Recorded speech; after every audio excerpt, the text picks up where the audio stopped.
Okay, how's it going, everyone? And good evening. Welcome to episode 26 of the Table Talk podcast. We are officially live, and we are looking forward to the show. I know we are excited to have this show. There's a few reasons why we are excited. So first of all, I am one of the co-hosts, Umar Thabet, as you all know. We got the big sis, Abid Thabet, in the building. And we love to welcome our new co-host of the show, of the Table Talk podcast as well. We got the Little Sis. Oh, that's my nicknames, by the way. Little Sis, Sana'a Thabet. We're going to give some snaps, finger snaps, all right? Little Sis, Sana'a Thabet is in the building. Get used to seeing her, inshallah. She'll be here until further notice. You know what I'm saying? We're looking forward to that. And then, of course, our guest today is Salwa Mawari from... she teaches middle school. What school that is, by the way? Woodworth Middle School as well. In Dearborn, yeah. Yes, in Dearborn, and she is the author of the book Under the Sana'a Skyline. We are excited to have you here. By the way, yes, she's gonna get another snap because authors, they get snaps, right? Like poetry and poem, and yeah. So poets, do authors do that too, or no? Do they? We can. Today we are. Yes, we're going to do this. We're going to do a lot of this today. First of all, Salwa, thank you for being here. We're going to have you introduce yourself a little bit more, but we want to just say thank you so much for being here today. We can't wait to hear all about her story and what she's been doing so far, and of course, all about the book Under the Sana'a Skyline. But before we get into everything, you know we got to give a shout out to the sponsors. Our two sponsors of today is BC Adhesives and the Balkan House Restaurant. I'm going to start off with the Balkan House Restaurant, located on 3028 Kniff Street, Hamtramck, Michigan. They also have a Ferndale location, 314 West 9 Mile Road, Ferndale, Michigan. Their number in Hamtramck is 313-262-6234. The Ferndale is 1248-268-4920. They are a gold sponsor, so they sponsor all of our shows. Famous for their doner kebab sandwich. They even serve breakfast. All of their food is halal. When you see the Balkan House, anything that's going on in the community, you already know the Balkan House Restaurant is there to support it. So I just want to let you know that shout out to the Balkan House, shout out to Juma, shout out to Hassan and everybody over there. Even Hamza from the Movement Podcast works there as well. With that said, we're ready to get the show on the road. Sorry if that's over there. Usually sometimes phones are getting picked up or something. But with that said, Salwa, first of all, again, thank you for being here today. You want to introduce yourself, tell us a little bit about yourself, what it is that you do, and anything you want to mention about your personal life. The floor and the microphone is all yours. Thank you, Almar and Abid and Sarah. Thank you for inviting me to your show. I'm so excited to be here, and I really appreciate that you're sharing your platform with me so that I can share my book with your audience. Of course. So I really appreciate that. Of course. My name is Salwa Mawari, born and raised in the United States, Yemeni American. Went to Dearborn Public Schools, graduated from U of M Dearborn with a degree in education. In the beginning of my education career, I taught bilingual students that came from Arab countries. So they were newcomers who were learning the language. So I kind of helped them in that process. Awesome. So basically EL teacher, is that what you were? Or I was an EL teacher. Okay. Still am kind of. Now I'm a resource teacher. Sometimes I have my own classes, sometimes I don't, so it depends. And currently I'm an author. Yes, by the way, we're gonna give you a round of applause. Love to hear it. Yes, we're Love that for you. definitely gonna get you some round of applause for that one. But by the way, it's a crowd. They're a little delayed, so great job, crowd. We're happy, we're excited. But in all seriousness, we could jump into that. Did you want to mention anything, by the way, or anything that she touched on? I know you said you're an EL teacher. We all started as EL teachers, I think we all started as EL teachers. So, To me, it's kind of one of the most rewarding jobs. But no, I just want to, let's go with let's it. get Everything into that it. I have to say goes along with Okay, so you mentioned that you are now a published author, and that book is called Under the Sana'a Skyline. So what is that book all about?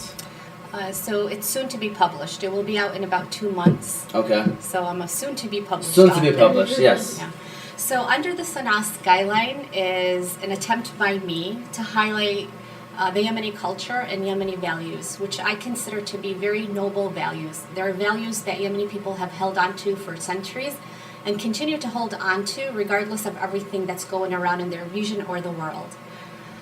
So Under the Sana'a Skyline talks about a young girl named Bilqis, and Bilqis is an allusion to the Queen of Sheba, Al-Malika Bilqis, who is a symbol of power, wisdom, faith, and peace.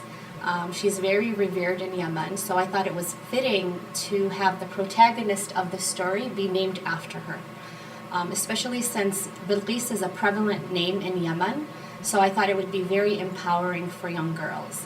So Bilqis wants to participate in a school competition, a school writing competition, and because her goal is to become a famous writer. But the topic of the writing competition is for her to write an inspirational story about Yemen. So at first she thought it was going to be easy, but then it turned out to be more difficult than she had anticipated because of the war situation in Yemen. The environment around her is full of people impacted by war. So it's really hard for her to find an inspirational story. So Bilqis and her little sister Saba take the reader, they decide to go rediscover their ancient city, Old Sana'a, which is like more than 2,500 years old, and people are still inhabiting it. So they decide to go rediscover their city in hopes of finding their inspirational story, right? So they take the reader on a journey throughout Old Sana'a. So as the reader follows them or reads the story, they're learning a little bit of history, a little bit of information about Old Sana'a and the places in Old Sana'a. And at the end of the story, Bilqis does find her inspirational story in a very beautiful way. But you're going to have to read the book to find out. There you go. There goes. That's the teaser right there. There goes that. I got a quick question. Okay, I want to have something fun with this. Okay, so you said they hold on to very old Yemeni traditional values. What is one of them? Can you at least give us one of them that you mentioned in the book? And then I was going to ask y'all, put you on the spot. What are some Yemeni traditional values that you guys can think of on the top of your heads? Don't mean to do this on the spot. That we like, or we? Or I mean, just in general. Just in general. Some Yemeni tradition. Do you want to share that with us? Do you want me to answer? Yeah, if you could start us off. I'm so trying to think. Yeah. So, for example, compassion, generosity. Okay. I was going to say that. I was going to say generosity, but hospitality. These are Yemeni values. I want to say one thing about Yemeni people is that when you go out, everybody's fighting to pay. Exactly. So that goes with your generosity and hospitality in a way. Also, the pregnant woman, the 40 days, and then having, really taking the time to empower the woman while she just gave birth. A lot of people don't realize, with postpartum and all that, they have support for 40 days. You know what I'm saying? Yeah. It's just a bigger thing than any other culture. I like that about the Yemeni culture in a way. I like that part too. That just came on me. I don't know why that came out of I asked this question and I don't know how to answer. Go ahead, Sada. The Mid-Egg Day. I like the traditional, the Mid-Egg traditional dresses. I like that one. Okay. Traditional clothing. Yeah. Also, another tradition that just came to my head was that our grandparents, we take care of them. We don't, you know what I'm saying? We give back. So And you get to see that in the story. There you go. Oh. Beautiful. Wait, did you get a sneak peek of the story that we don't know about? No, let me just say something. Just by hearing your intro, I love how you paid attention to every single detail. Her sister's name is Thabet, which is another big name in Yemen. All the names, most of the names in the story are symbolic. See, So Bilqis, Saba, and other names. Listen, get me with that. Just that alone. I'm so into puns and just reading in between the lines. Kind of. Yeah. Reading in between the lines and all that good stuff. But I have a question. How did you get the name of your book? Under the Sana'a Skyline? Why that? Very unique, by the way. Very. Well, it's mainly what inspired me to write the stories. So it was a bunch of stories that I listened to, and they were all beautiful, humane stories.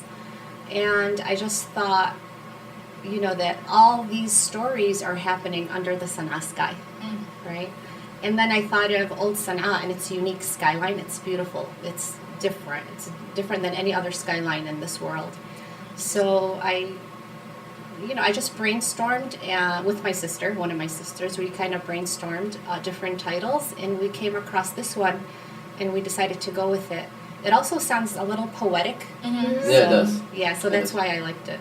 I love that. Yeah, that's beautiful, and I think it's great, and I'm looking forward to reading it. And what target audience did you have, by the way, when you wrote this book? Like, is there a target audience, or is it third through, adulthood? What is it? So when you begin writing a book, they ask you who your target audience Yeah. is. So my target audience is actually Yemeni American kids, parents, and then the larger Arab and Muslim community.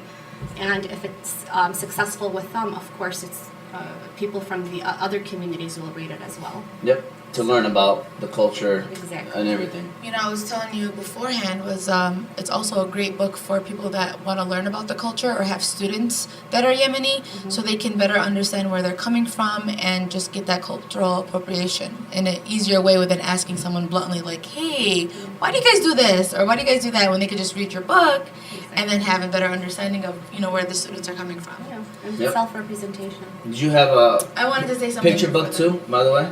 It is a picture book. The So- format I chose was a picture book because Okay. I wanted to depict the beauty, or a little bit of the beauty of Old Sana'a. Because like I said, there's no illustration or painting or picture that can do that city justice.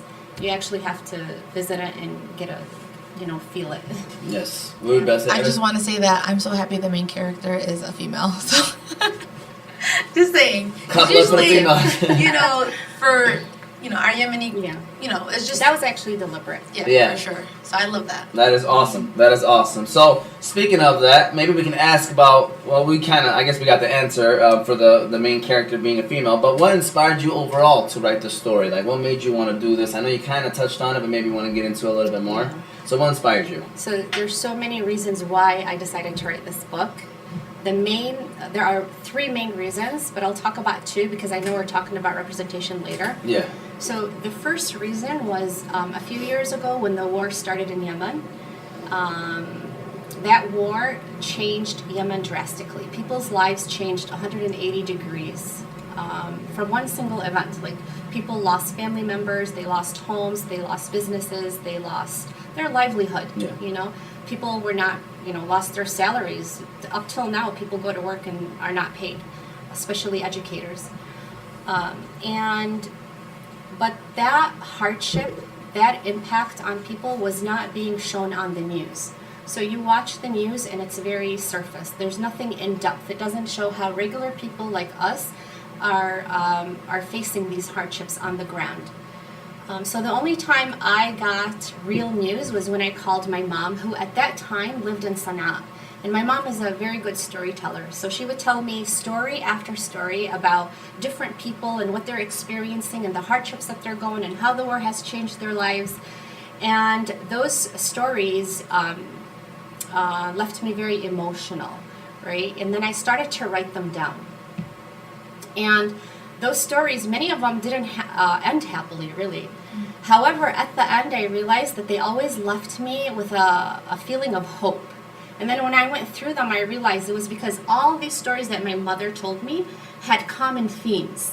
And this is where the Yemeni values come in, right? They had themes of kindness, compassion, generosity, resiliency, perseverance, all these beautiful human values that we hold dear. And it was opposite of what we see on the news, right? The narrative that they tell about Yemen. I was able to see the human suffering, the human side of Yemen, and the beautiful part of Yemen through my mother's stories. And then, as I said, I started writing them down, and then I decided, I was like, maybe I can pick one of them and create it into a story picture book. So I picked one that I really liked, and then that's how it all started. I just started writing and rewriting and rewriting, but then that's how it started. So the second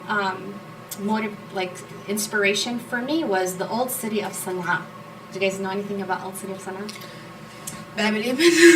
It's about as good as I could give you Thabet Yemen too, to be honest with you. Which we visited, so. And is Dad or Hagen there too? Or It's close to it. okay. Yeah, I remember we took Not- pictures. But Was it Dad and Hagan? That's where we went. Yeah, we took pictures and It's stuff. close to it. It's not in Old Sana'a. But Old Sana'a is a world UNESCO, is a heritage site, right? And it's a city, it's an ancient city that's more than 2,500 years old, right? And it's one of the handful of cities in the world that's still inhabited by people. So it's in its original state. yes.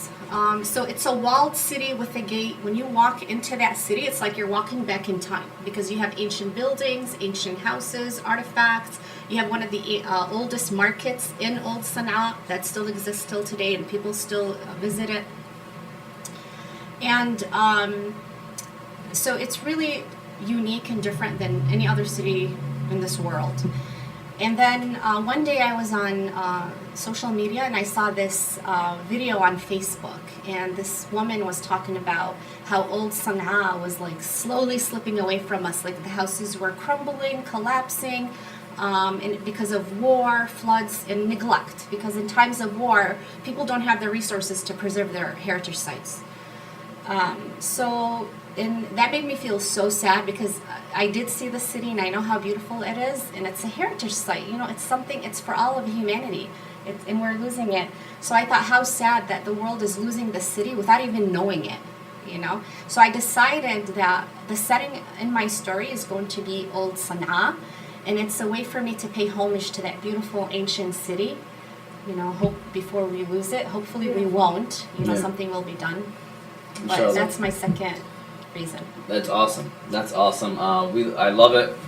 It's very inspiring. And I think what's the most inspiring thing is when people hear about Yemen, they hear all the negative, right? And you're shedding light on the positive, and you're trying to show the beauty of it. And I think this is no better time to come out with a book like this because people need to hear about the good. You know, they all know about the negative and all the bad stuff that happens in Yemen. Mm-hmm. So, you know, for you to do this is very important. I love the fact that you have a woman character as a main character as well. So it's like you're doing a lot in one book. There's a lot going on in one book, you know. So that's why I think it's awesome. I'm looking forward to it. And, you know, you are telling, right? You are telling a story that is basically one that maybe not too many people are familiar with, all right? Which kind of leads to my next question. I just want to add one more thing before we go to the next question. And you know how you mentioned before with the media depicting Yemen in a certain way? What better way than to have a Yemeni person tell a story about Yemen? A different you know what I'm story. saying? Yes. Exactly. So that part. And your passion is so inspiring. Like even you explaining all of that, it's beautiful. Before I do go to the next question, I do want to give the shout-outs, right? So we got a kid named Eamon from Ms. Bauer's class. Got to give him the shout-outs. Our students chiming in.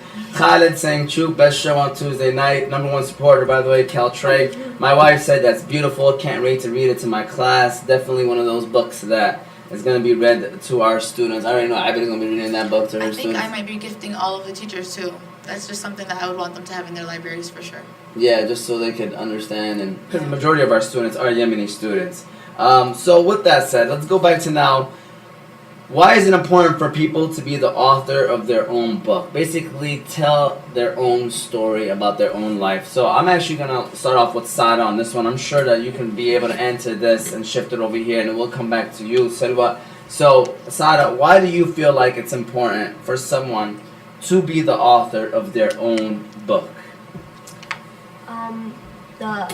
For them to feel like it's personal and authentic of their writing style. Like I remember when I was younger, like my writing teacher would know, like when it was me writing something, like she would know, like she could hear my voice in the writing. Yeah. And I think that's something really, really, really, really authentic and personal that you know, especially people that know you and don't know you, they learn more about you, not from someone else writing it for you and whatnot.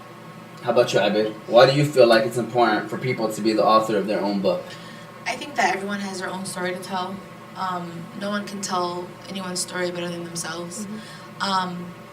It's important to get representation from every culture, every point of view. The way that I might see something is not the same way that she sees something. And we all have something that we can teach someone, and why not say it in a story setting? And just to quickly jump off of what you guys pretty much said, same thing with me. My wife said, yep, your voice is being heard. I mean, I think that's very important that we basically are letting people to tell their own stories so that their voices are heard. A lot of times people are not hearing a certain group of people or demographic, and that's where they feel like, you know, they're stuck like in a cage and they're not able to tell their own story, especially your own story, right? You know, you got to be able to tell your own story. And the biggest thing to me though is also making sure no one else tells your story, because they don't always tell the full story. Or like I already said, they don't tell the story the way that you can say it, which is you can say it the best way. And once you allow someone else to tell your story, it's almost like you're allowing someone else to control your life. And that's why I always tell people, you know, like at the end of the day, you are responsible for your own actions, accountability. You know, this question is not just about being the author of your own book. It's just almost like controlling your own life. Like, you know, why isn't it, your own destiny in a kind of a way, you know? If we all say everything's McToo, but at the end of the day, we can help it, or we can guide how things work and stuff like that. So. And you don't know who you might inspire, you know, who might relate to you and learn from your mistakes, or, you know, wins, you know what I'm saying? So they can get... And losses, to be honest with you. I think losses are the most inspiring thing people can learn from, because, you know, they can learn from your mistakes in a way and grow. And then, like, they'll look at you like, hey, if that person went through that, I can go through that as well. Exactly. So, Salwa, same question for you is, why do you feel like it's important for people to be the author of their own book? So I really have to reference the TED Talk show that I shared with you. Yes. So the TED Talk by Shemetla Nugazi, and the topic was dangers of a single story. And what a single story is, according to her, is one story that we have of a particular group. And what this does is it limits our perception of that group and of how we see the culture that they belong to. And then she goes on to say that, you know, a single story creates stereotypes. And the problems with stereotypes is not that they're not true, it's that they're incomplete. So, for example, I mean, I could just use Yemen as an example, right? So when we watch the news about Yemen, it's always war, war, war, or terrorism, or famine, right? Movies, same thing. I have not once seen a movie that depicted Yemen in a positive way, or read a book, right? I think you guys all agree. Mm-hmm. So imagine what that does to the psyche of Yemeni kids. You know, just using the Yemeni community as an example. What does that do to their psyche when they always see their people in a negative light? And what does that do to the perception of other communities, right? How are they going to see us when they only see that image of us? So when I write a story, I'm not only writing my story, I'm writing the story of my community, okay? And this is important because it shows our kids who we truly are through our eyes, not through anybody else's eyes. It shows our kids who we truly are, and it shows others who we are, right? And kind of counters the negative, stereotypical imagery that they see on the news or whatever media they watch or read. I'm sorry. So just to finish, I think it's really important for people to write their own stories, because it's a way to counter mainstream media's stereotyping of different groups and even dispel these stereotypes. No, definitely. What were you about to say, Abed? I just wanted to say that, especially for the youth right now, the kids that are Yemeni, that are born in America, that don't have a chance to go back and visit Yemen, that don't even have any, don't really know much about their culture, and maybe their parents are not really talking to them about it, they can look at your book and they can read it and get a better idea of what Yemen is and what the culture is and how, you know, it can be if they, in the future, hopefully, when they go visit. So it gives them an idea. That's very important, too. When Abdullah said taking back our narrative, you know, I agree with that 100%. You know, I think that's the important thing, right? We can't let other people tell our story. And like you said, you know, there's parts of the world who don't know what Yemen is. And so now when they turn, at least 5-10 years ago, right? But now when they turn on the TV and if they see anything about Yemen, it's war. It's poverty. It's disaster. Yeah, exactly. And so these people that live, I always tell people, like, there's probably people in North Dakota, South Dakota that sit there and they think like, oh, Yemeni people are crazy, they're wild, their kids walk around with guns on their shoulders, so they just... Because they don't have the full picture. They have that single story. Exactly. So I can see that TED Talk was probably very powerful. So thank you for sharing that. So going off of that, going back to now, telling us maybe the process of publishing a book. Like how was that for you? How did that go and stuff like that? So can you tell us a little bit for those might want to publish a book, out there? Like, can you tell us a little bit about the process? Sure. So when I started, I had no idea what I was getting myself into. I was not familiar with the publishing industry at all. All I knew was that I was sitting on a story with a message that I loved and I believed in, and I wanted to share it with people. And that's how I started. So I started looking into like different books. I went on YouTube and I saw YouTube videos. They're very helpful. Yeah. Yes. Everything's on TikTok, YouTube. too. Everything's Yeah, on I YouTube. mean, because you have these experienced writers and they create these videos and they give you advice and tips and step by step, and it was very helpful.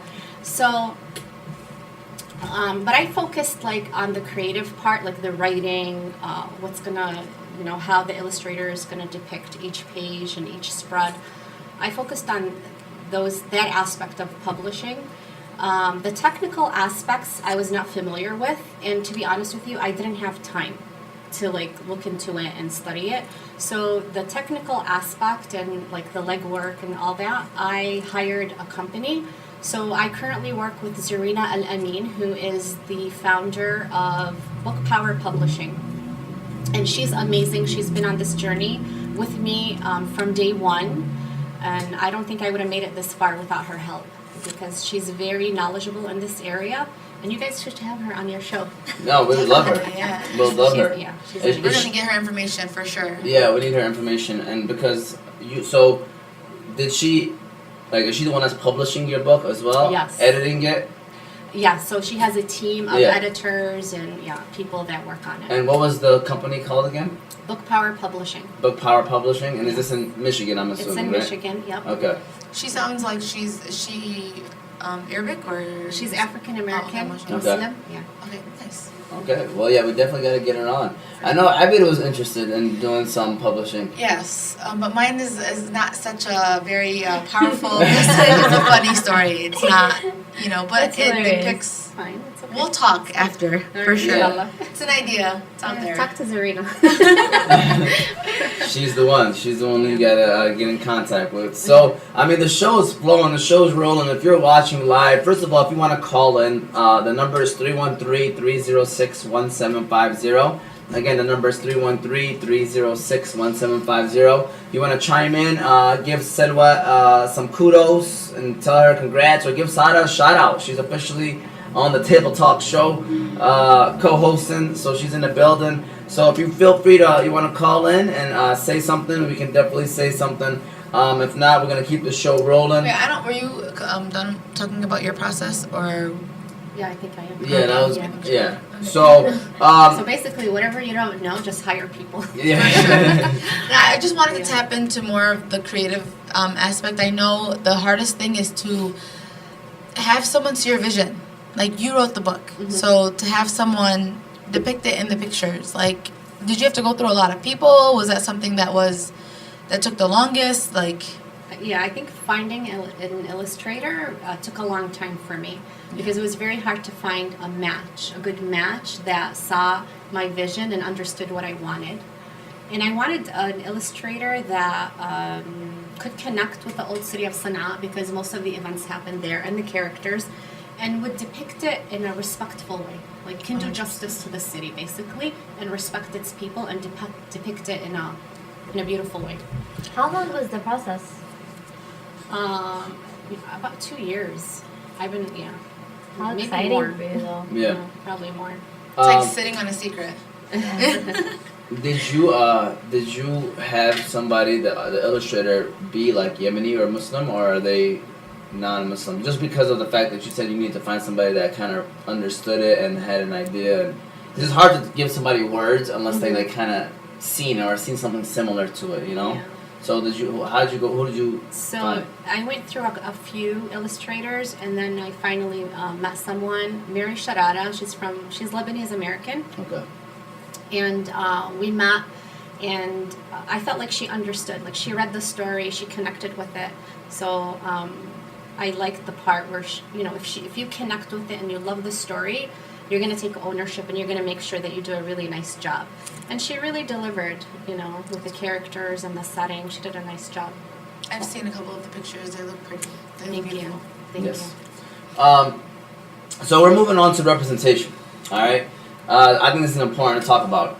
So do you feel representation is important to have in schools where a majority of the students are from one background? So when I say representation, I mean what they read, what they see in terms of the staff members, you know, reading, obviously, learning about, you know, you feel that it's important to have proper representation. I'm going to start off with you on this one because, you know, you are a teacher. For those that may not know, first grade teacher, I'm a PE teacher. And then a middle school, you are a coach. That's what you said, right? Resource teacher. Resource teacher. And then you work at Access as well, right? So, as a first grade teacher, do you feel like representation is important? 100%. I see the light in my kids' eyes when I pull out a book that has a hijabi in the front or a hijabi in it or any type of, you know, Arabic cultural or heritage, anything to do, if they see even like a pita bread or it's just like, oh, they're eating like just anything. They're just like, oh my God, look, it's just like us. Mm-hmm. And the idea of having representation is so monumental, especially with little kids that are growing up. They can actually see that, okay, this person looks like me and they're living this way, and I, you know, it just gives you an idea of hope for them in the future, especially when these characters in the stories have like are heroes or have you know, amazing jobs or whatever. Like the kids can see that and be like, okay, that's me. And my hope is that this happens so much that any book with any, it doesn't have to be about religion or Islam or culture. It could just be a regular book about whatever, and the teacher might be a hijabi, you know, but it has nothing to do with culture. You know what I mean? Exactly. So it's important to me to this day. When I saw hijab, the first time I seen hijabi on Grey's Anatomy, I was like, oh my God! Even though she was a background character, you know, it was just like, you know, we up there. Say, you know? Even till today, and I'm 24 years old. Anything I see, our religion or our culture being represented in a good way, I always get like little butterflies in my stomach. Definitely. And as a student, I'm gonna ask you this, maybe from a student's perspective. When you've seen things in school that had to relate to, you know, you being who you are, Yemeni girl, Muslim girl, whatever, like how did that make you feel or anything like that? I went to Wayne State, and the Yemeni Association, the society was blooming. Like they were so great. I wish I was a part of it, but I was so busy working full time. But I know they had so many events and so many great fundraisers for Yemen and for all the different countries that needed it, and it was so pretty. I would have loved to jump, you know, be a part of that, but unfortunately I wasn't. But it was really nice. Why do you feel, Salwa, proper representation is important in schools? I mean, I can use my book as an example because I had different groups read my book, beta readers, so they read it and give me feedback. So I had Yemeni American kids read it, I had Arab American kids from different countries, and I had non-Arabs read it. And when the Yemeni kids started reading it, they read it, and then I asked them, what did you like about the book? And one of the girls said, I like that the main character's name is Bilqis. She said, as soon as I read that name, I was hooked. Listen, I got goosebumps. That was what you guys. and that particular student is a struggling reader. But she wanted to finish that story because it had the name Bilqis. So that just shows you how much representation is important in schools. Definitely. Yeah. Definitely. And how about like with staff members? You know, you being It's a a Yemeni. plus, definitely. It's a plus to have a diverse staff. It's a plus to have teachers that reflect the student population, because you know it's easier to build faster and quicker relationships. It's easier to tap into their cultural backgrounds because they know the cultural nuances and so on and so forth. And I want to go off of that as well, because that's exactly what I was going to mention was the relationships, that word right there. And when it comes down to wanting or trying to get your students to learn, obviously I think the biggest step is communication and building that relationship with your students. And so whatever the background may be, like at Hanley, I think it's like at 75% now Arab, right? Or Yemeni, that is.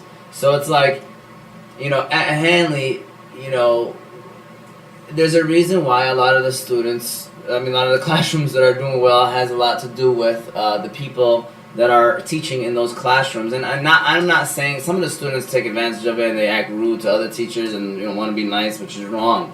But at the end of the day, it's using that as an example in terms of handling. Like, when they see us, they feel comfortable.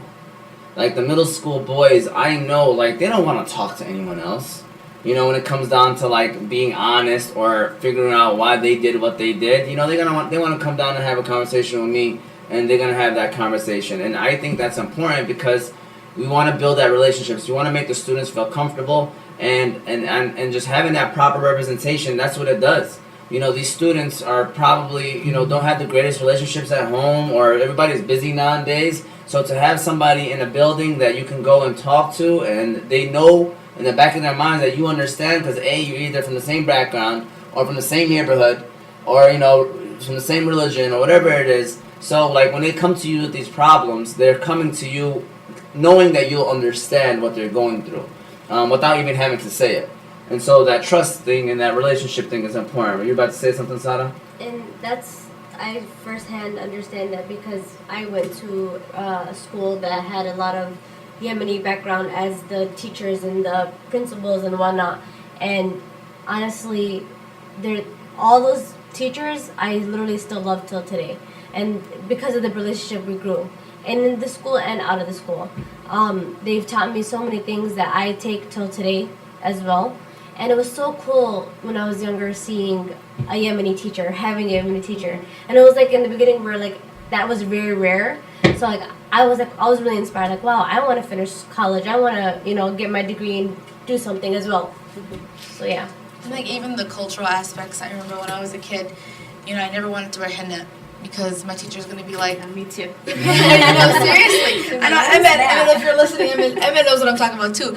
Like, there's things that you're embarrassed about. You know what I'm saying? But I never experienced that because of which is school I went to. Beautiful, and it's so important, regardless of whatever culture. You have to take the time as an educator and a teacher. If you're going to be in this field, you have to take the time to understand your students, all the students, every culture.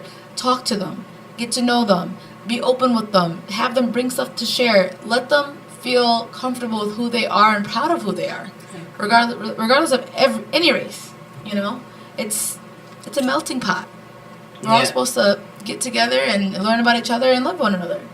Listen, to back up the teachers for a quick second, we are asked to do a lot. Yeah, 100%. I'm gonna be honest with y'all, and I know people out there saying, man, y'all get summers off, y'all get the weekends off. Nothing is like teacher tired. Alright.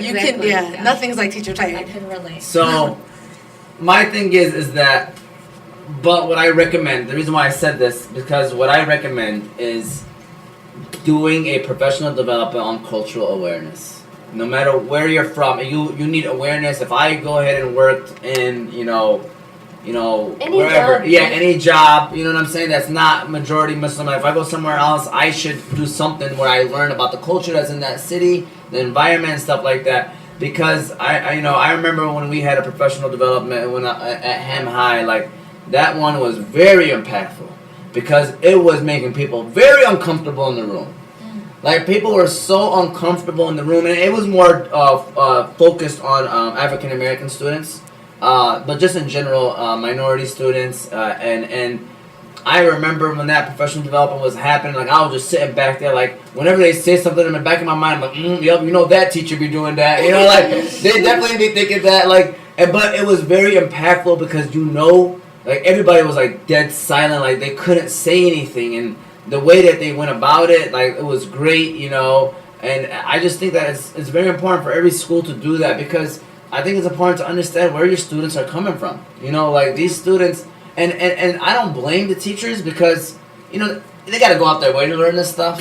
So that's why I think schools, if they provided it, it would be huge, and I think it would be very impactful. Don't get me wrong. I mean, I think it's easy. I mean, it's not that hard to build that relationship and learn about it as long as you ask questions and be open-minded. But at the end of the day, I think as a professional development, I think it'll be amazing. Yeah, I tell my coworkers all the time. I was like, I don't care what question you ask me, even if it's crazy, just ask me. Like I'm an open book. Like literally, just ask me. Even if it's like, hey, is this like normal or is this I'll never forget.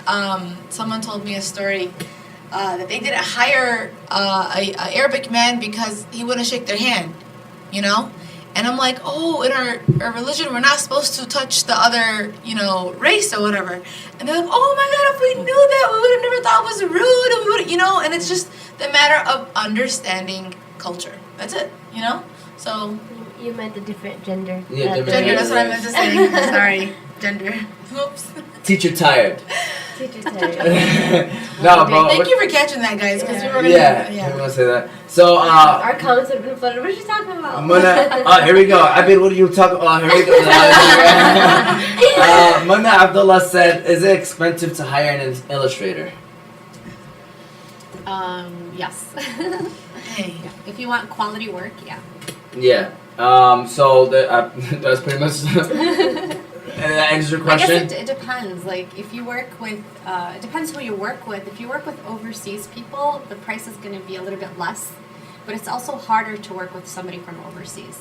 You work with people here, it's more expensive. But at least you get to meet with them and see what they're doing and things like that. I'm sorry, this might be like extra questioning, but with an illustrator, do you pay them up front or do you wait until sales? So what I do with my illustrator, every time she completes a spread, I pay her. Like She sends a bill and I pay it. Okay, so it's not like if you get sales, she'll get a certain percentage. It's more. No. Okay. Okay, and then someone said, "Yo, Mr. Thabet, so what's going on?" And then my wife said, "Yes, girl, no henna for me since second grade." She had like a traumatizing experience with her second grade teacher. She had one of the most scariest. That's my wife, by the way. She had the most scariest second grade teacher. We all went to like the same elementary school, Miss Dina. Oh, you putting people out there? Miss Dina? Man. Yeah, it was known. Yeah. Dude, I bet you right now she's at home. I mean, there's no way she's at home listening to this, but if she's at home listening to this, she's probably smiling like, yeah, I was her. Like, she's proud of that. Like, She was scary. She knew that she was scary. Like, everybody knew she was a scary teacher. Like, let's keep it real. Elementary teachers. Yeah, Miss Dina was definitely scary. So, with that said, great conversation. We're ready to move on. Anybody want to mention anything else? If not, we can get it going. So, we are 3 out of 4 here are teachers, right? And March is reading month. Okay? Yay. Yeah, I feel So- like the outsider. Yeah, it's okay. It's okay. We can still ask you this question too. So, why do you feel it's important for people to read books? And then, I know I didn't have this prepared, but I was going to say, how do you encourage your students to read books? Like, if that is something that you do. So, A lot. why do you feel it's important for students to read books? I'm going to start off with you on this one. So when I talk about the importance of reading, I feel like I'm a broken record because I'm always lecturing my own kids and then my students about why they should be reading. So I tell my students, the first day of school, because I try to instill the love of reading from the first day. And I tell them, because a lot of our students are ELs. Right, so they're still learning English, or they've been here for a few years, or they come from a home where the parents don't speak English, so they don't have that advantage of the language, right? So they're kind of learning content and language at the same time. So I tell them, I'm like, guys, this is what reading does for you. Okay, reading builds your vocabulary, and when you build your vocabulary, you become better speakers, you become better readers, and you become better writers. And I keep repeating that. And of course, we have classroom libraries, and we introduce different books to them. So sometimes I'll get a book. Last book I introduced was Other Words for Home, which is really nice. It's for for middle schoolers. And I just, I read the summary, I talked about the character, and I told them what I loved about it, and a lot of them actually checked it out and read it. So you introduce different books of different genres, diverse books. So this one was written, I think she was an Arab American. Yasmin Waraga, I'm not sure what her background is, but it's about a Syrian girl who is a refugee. She comes to the United States. And it's a really nice book, a really nice story. Something they can relate to. Something they can relate to. So I go out of my way to introduce diverse books to them, whether it's about Arab Americans, Muslims, African Americans, just so they have this huge range of experience. Yeah, that is a great answer. I'm just seeing some of the comments too. So, and then is that how you encourage them as well? Then that's what you do, basically, just trying to give them that advice and try to get them to do that. I'm gonna go ahead and ask you, but before I do that, let me just say, hey, Mr. Thabet, shout out to, I don't know if it's Ala or Ala Nagy, but shout out to you. And then my wife also said, how do you encourage students to read at home? And how do you encourage parents to read with their child at home? I don't know if you want to answer that first before I give it to Abir. You want to see what you do? Depends. Do you want? No, go ahead. It's okay. It's okay. So we have parent meetings, and a lot of times in the parent meetings we talk about reading, the importance of reading. I know in our building during parent-teacher conferences we signed up kids for library cards, and the parents were there, so that kind of encourages them to go to the library. And even in elementary schools, they're always preaching that, read with your kids. So just, as a parent, I would make it a habit to go to the library every week, if not, maybe every 2 weeks. Just make it a habit and build a library for your kids, read with them, read to them, and read with them. Yeah. Bonding time. Huh? It's a bonding experience as well. Exactly. Yeah, it is. Definitely is. Abir, same question for you. March is Reading Month. Why do you feel it's important for people to read books, and how do you encourage your students to read?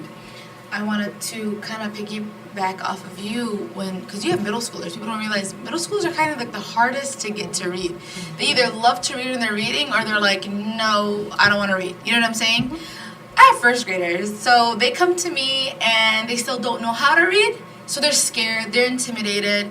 They're kind of like, oh, look, it's so hard, I don't know what to do. I remember this year, I started off the year telling them, like, no, everyone's going to read in this classroom. We're all going to learn how to read. We're all going to love it. And I promise you, I will introduce you guys to some amazing books, and we're going to get to go on vacation because we're reading books. And they're like, vacation? How do you go on vacation from reading a book? And then literally making it into a whole freaking performance. Like when I read, I'm reading like with so much enthusiasm, with as corny as it sounds, like literally performing in front of them for them to like the book. You know what I mean? And now, alhamdulillah, obviously I still have struggling readers, but all my students love to read. I have one parent that tells me, like, seriously, I mean, like, my son cannot go to sleep until I read to him. Like, he's like, no, Miss Thabet said I have to read every night. And she's like, what the heck? I read, like, I'm always, and then he'll want another book. And I'm like, if you don't read to him, we're going to have a problem, She's a friend. That's the only reason why I talk to her like that. But, like, the kids themselves, they have that confidence of, like, I want to get better. And, like, when they're so young, it's so important to instill that so it can become a habit, When they don't have that at a young age, it gets difficult, Just me, myself, like, I was always good at school, but I never liked reading until my senior year. My senior years, I had the best, well, I had her in 10th grade too, but it was not until my senior year where I was, like, reading all night. Like, I would finish a book in a day. I had the best English teacher ever, Miss Madden. She's at Ham High now. She was at Frontier. She opened up a whole new world for me. Like, I didn't even know those books existed. So that's why it's so important as teachers to provide books to the students that they can relate to. You know what I mean? Or they can, or find out what they really like. Because there's a book for everybody. Exactly. There is a book for everybody. And now, I love it. I love books. I love everything about it. And it's just encouraging them.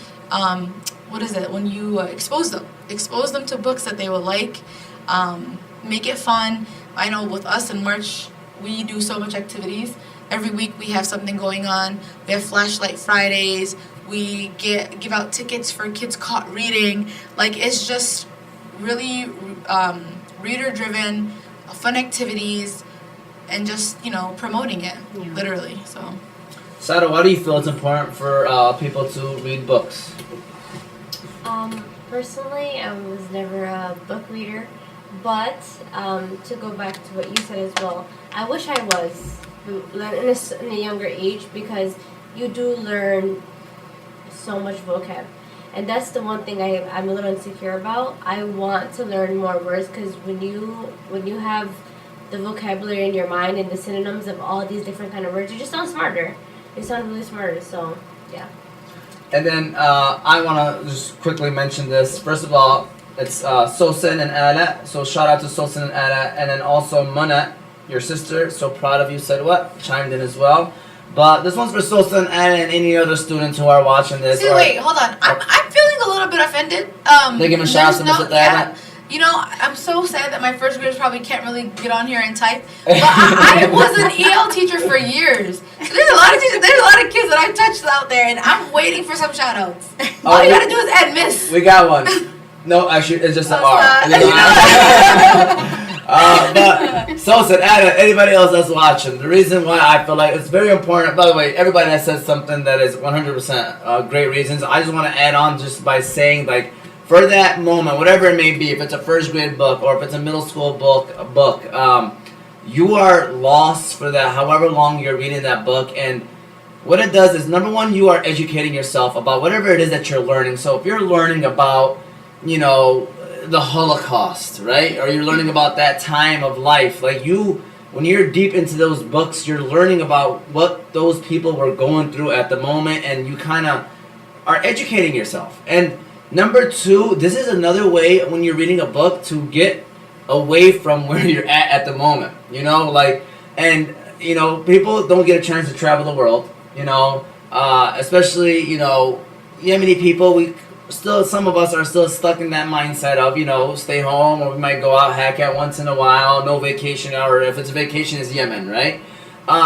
This is your opportunity to travel the world. Exactly. You know, when you read a book, yeah, you know, and so when you read a book, you are almost traveling the world in your own way, and it's a getaway. You're reading a book, you're learning about whatever city that you are learning about and reading about, and I just think it's an awesome experience. And just like your book, where people are going to learn a lot about Yemen and how things are over there, there's other books out there as well that you learn about other different countries. So I think that, you know, when you read the vocabulary part, you know, and all that other good stuff, and it's so much better than being on social media. Yeah.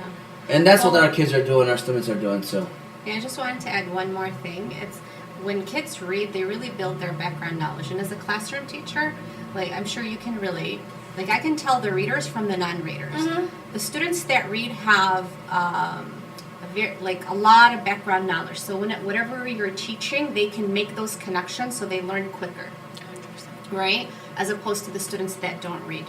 So through all contents, math, reading, science, social studies, everything's connected to reading. Yeah. Everything is connected to reading. And I wanted to kind of add on to what you guys are saying. Every book that I've read was always better than the movie. Just to throw it out there. Like, I've always, like, when I read, I like to picture the characters my way. And then when I see the characters, I'm like, that's not how I, saw them in my head. Yeah, me too. So, sometimes it's better to read it so you can have a bigger imagination. And then I feel like you become more creative, too. There's, like, so much benefits of reading. Yeah. I believe it's Professor Karen said, great discussion. Reading humanizes us. It helps us put ourselves in other people's shoes, teaches us compassion. So thank you to Professor Karen. I wonder if that's Karen Majewski, but just want to throw that out there. It's Prof. Karen. All right. So shout out to you, Prof. Karen. Thank you very much for commenting. And believe it or not, we are already down to our last question. So that means I do have to give a shout out to the second sponsor of today, which is BC Adhesives. BC Adhesives is located in Franklin, Wisconsin. You can go to BC Adhesives for all your industrial adhesives needs. They do food packaging, bookbinding, product assembly, and many other industrial services. So if you are in need of adhesives for your business or having trouble with your current adhesives applications, you can contact them by phone, which is 1-888-679-9825, or by website www.bcadhesives.com. Shout out to Matt, Terry, Cassidy, Ed, and Jake. Yes, it's former mayor, Karen Majewski. So thank you so much, Karen Majewski, for tuning in. We really do appreciate it. Dr. Karen Majewski, by the way. So fan of the podcast, by the way. She's been on the show a couple of times. Enjoyed So, her every presence. yes, you know, if you ever want to come on the show again, Madam Mayor Majewski, come on the show, please. We'd love to have you on. Definitely would love to discuss whatever it is that you want to discuss. You know, the current state of Hamtramck. You know, I know I've seen her, you know, talk about the Ukrainian and Russian war that's going on. You know, so anything you want to discuss, Madam Mayor, you can. Any new projects, whatever. New projects, things that she's working on. I mean, I'm sure everybody wants to know what the former mayor is up to right now, right? So we definitely love to hear about that. So anytime you want to come on, we can definitely reach out and talk about that. So our final question of today is basically giving out advice to people who struggle to tell their own story. So basically, that struggle to live the life that makes them happy. That's how I kind of like viewed this question. You know, so what advice would you give people out there who are struggling to kind of live their own life and live a life that makes them happy? So Sada, I know this wasn't a show where we asked you so many questions, but would love to hear from you as well. And by the way, we're gonna end this show also with you giving us, you know, your thoughts on being on the show and you know, what you look forward to the most. But let's answer this first one first. So I think the first thing is believing in yourself.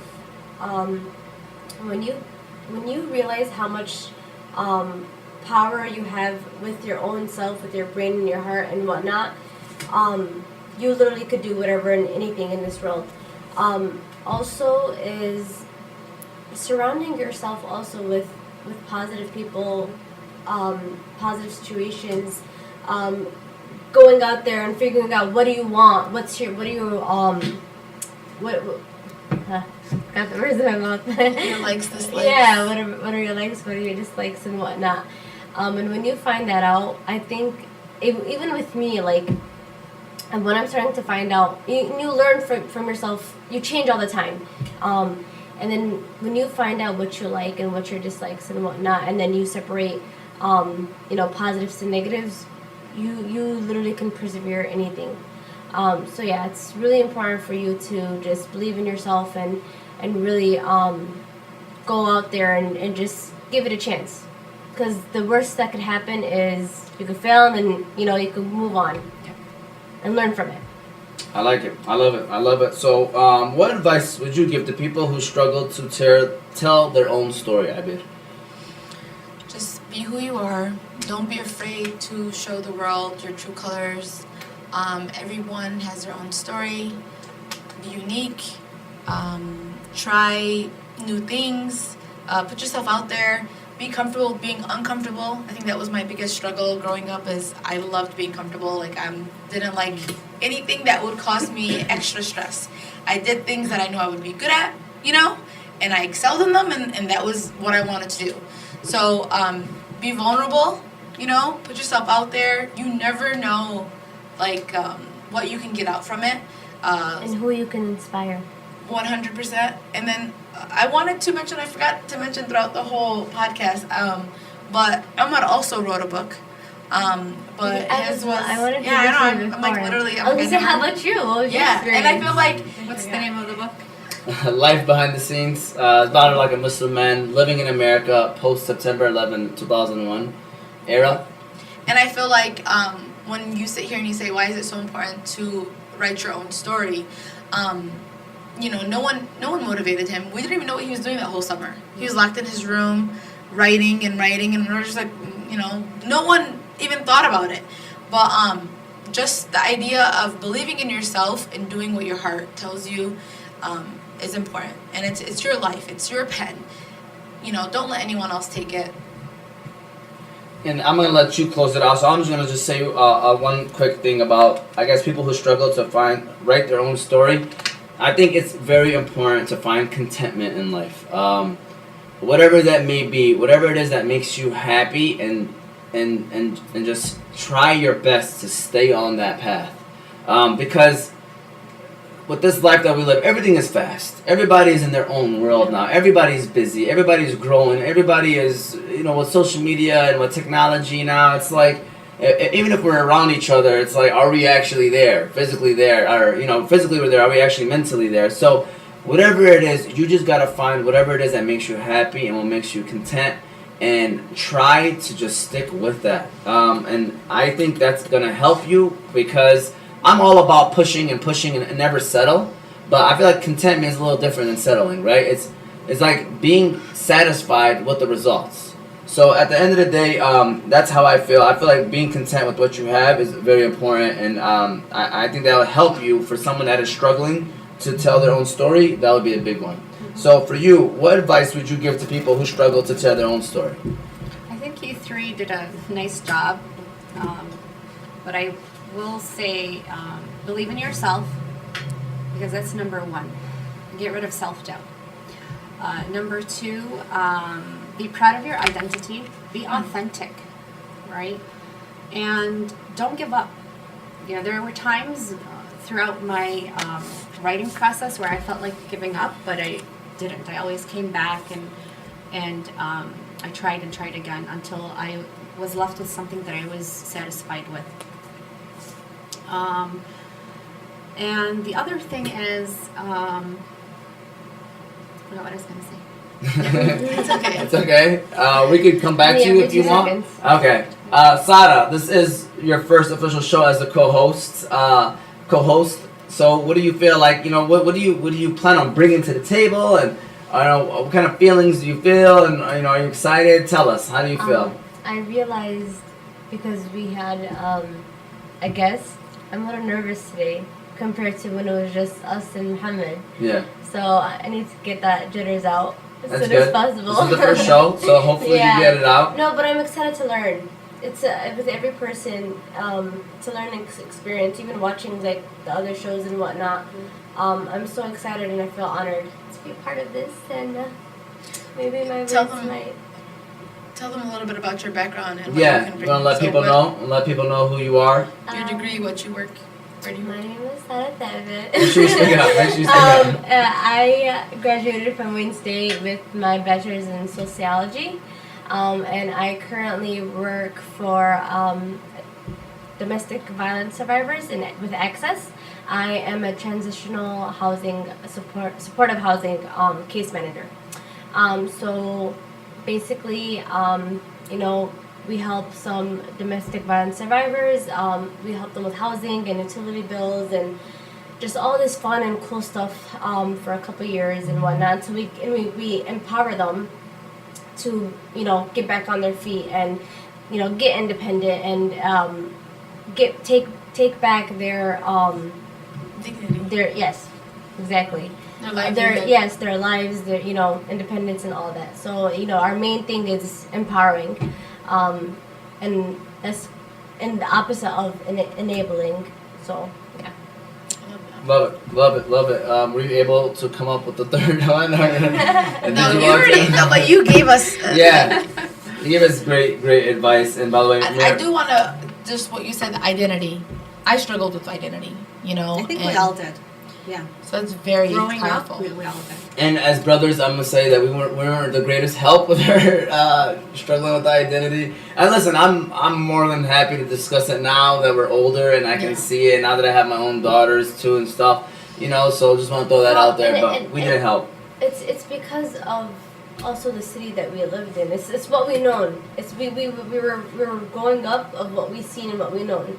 So it's not. Yeah, the more we learned, the more we realize it, and that's why we try to educate. Education is powerful. Yes, for sure. There's more than life than the 2-mile radius that we lived in. And reading a book will help you understand that. I'm serious. Like reading books will allow you to do that. If you can't get out your own self, those books will be your getaway almost, and you can see it. By the way, I just want to let this know. I don't know if you're still watching. Mayor Mieski, she'll always be Mayor Mieski, and I'm always gonna call her that. I can't call her Karen. I feel like that's just like rude. So I just want to throw that out there. Dr. Amir Ghalib obviously is the current mayor, but Mayor Mieski always gonna call you that. I just want to give that heads up. But with that said, what an awesome show. I hope you all learned something, or if you weren't watching, eventually that will watch. I hope you learned something. Awesome guest, Salwa Mawari. She did an awesome job. Again, her book, there you go. Her book will be coming out, inshallah, in a couple of months. and it is titled Under the Sana'a Skyline. Be sure to check it out. Where will they be able to find it if they can? Where will they be able to find Amazon. So if you follow me on Instagram, I'll have all the information. it? Okay, how do they follow you on Instagram, by the way? At Salwa_Mawari. Okay. And we'll make sure to tag her on the post as well. Yes, we'll be sure to tag her on the post, and you'll find it on Amazon, inshallah. And we're looking forward to this book. Sada, first show as a co-host. Congratulations to you as well. You can get some finger snapping as well. And again, thank you all for tuning in. Believe it or not, next week's episode, I know Access is a nonprofit, correct? Yeah. Next week's episode is all about nonprofits. We have 2 guests, inshallah, coming in here. It's one person that deals with nonprofits, one person that's actually in nonprofits. So we're looking forward to that. And of course, you're involved in that. So maybe we're going to be more quieter and you're going to be the one talking a little more do next my week's show. research now. Yeah, so be ready for that. But with that said, Salwa, do you got anything you want to end off the show with? I just want to thank you for having me here. It's been a blast. I was nervous in the beginning, but you guys made me feel so comfortable. Yeah, and thank you so much. You're very well spoken. Very, Yes. And you very can well. definitely see the passion. Oh, thank you. And if you want to work somewhere, you come to Hanley. By the way, we're hiring at any time. Just throwing that out there. We're hiring too. All right. Teacher shortage. Yes. And then the Mayor Mieski said, looking forward to the book. Congrats on a great show. Thank you very much. Thank you, everybody that did tune in. We'll see you all next week, Tuesday, 7 o'clock p.m., same time, same setting, and, same co-hosts, not the same guests, but we'll see you all next We'll week. hope to get you soon. Inshallah. Inshallah. I'll be watching you guys.